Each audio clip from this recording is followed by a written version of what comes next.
And for more now, I'm joined from Los Angeles by Assal Rad, a senior research fellow at the National Iranian American Council. It's good to have you on the program. We've already heard that further talks are scheduled for Friday. Are you encouraged by what is coming out of Vienna?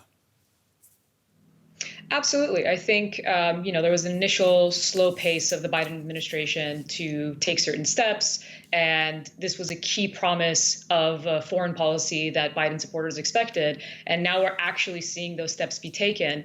Right now you have two expert groups that have been tasked with looking at how both parties, both the United States and Iran, can return to full compliance. One focused on lifting sanctions, and the other focused on nuclear issues. So everything we're seeing right now is encouraging. The fact that those groups are going to continue hashing that out and that the Joint Commission will meet again on Friday, again, gives us that sort of optimism that we were lacking in the first couple of months of the Biden administration. So you're describing a to-do list for the Iranians and for the Americans, but we know that the representatives of both countries, they're not even sitting in the same room at the moment. What do you think it will take to get them to be face-to-face?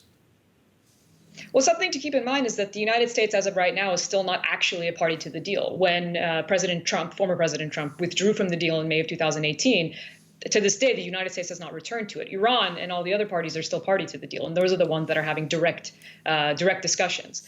The fact that we have these intermediaries, that's the entire point of internationalism and bringing a group together for diplomacy. So I don't think we should be discouraged from that. I think that once there's a clearer picture on both sides of what steps need to be taken to get both into full compliance, then you'll see the direct negotiations as well.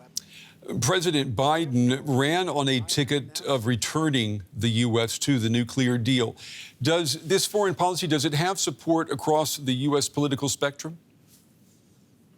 Absolutely. Actually, one of the things that's fascinating about this particular policy is while we talk about a context in which the United States is particularly maybe polarized and divided politically, this is actually something that has support across the spectrum. In a Economist YouGov poll at the beginning of March, Biden and Trump voters were asked about, their feelings about a threat of a nuclear Iran. And there's, clearly in the American populace, there is the feeling that that is a threat, that they do not want they do not want Iran to have a nuclear weapon. But 84% of Biden voters supported direct negotiations, and 54% of Trump voters supported direct negotiations with Iran to resolve that issue. So there's certainly bipartisan support and really support across the American political spectrum to resolve this issue through diplomacy.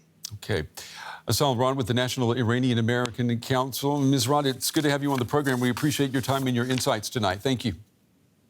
Thank you for having me.